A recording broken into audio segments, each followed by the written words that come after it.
So you've got a Christian creationist who argues that Noah's flood happened, and there's evidence for this, and he says that there are marine fossils on top of Mount Everest, and that proves that the water took them up there. How else would they get there, right? Let's have a look at it. Saying, wow, there's a lot of marine fossils on the continent. So it's not just this example that we're talking about. As you mentioned, there was one in the Sahara Desert.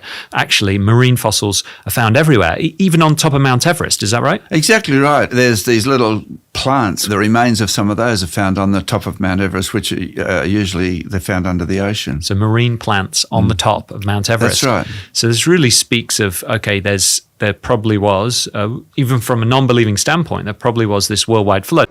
What a crock of shit. Probably was, even from a non-believing standpoint, there probably was this worldwide flood. No, there probably wasn't. In fact, there absolutely, definitely wasn't, right? So let's take this claim one by one. First claim is there's marine fossils found at the top of Mount Everest, right? I agree with that, 100%. That's true. So the next question is, how did they get there? Well, we know how they got there. Remember, mountains weren't always mountains. And we know that because of the Earth's tectonic plates, they push mountains up, right?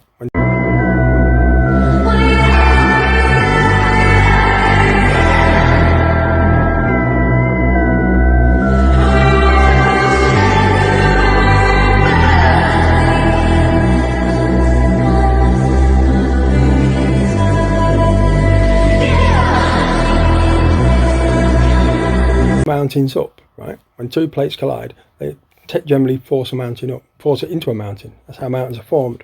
And it takes millions of years for this. Young Earth creationists don't have millions of years. They've got 6,000 years to work with.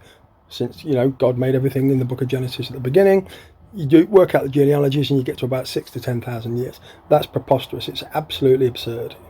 It's a kind of reality denial that, I encounter every day.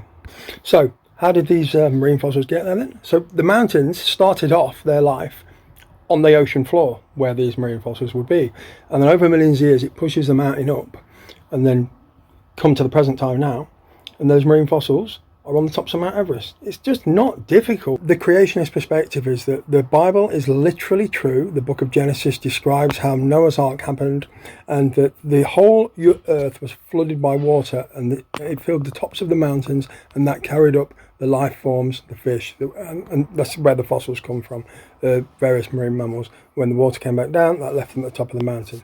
If you believe that, I don't know what to tell you.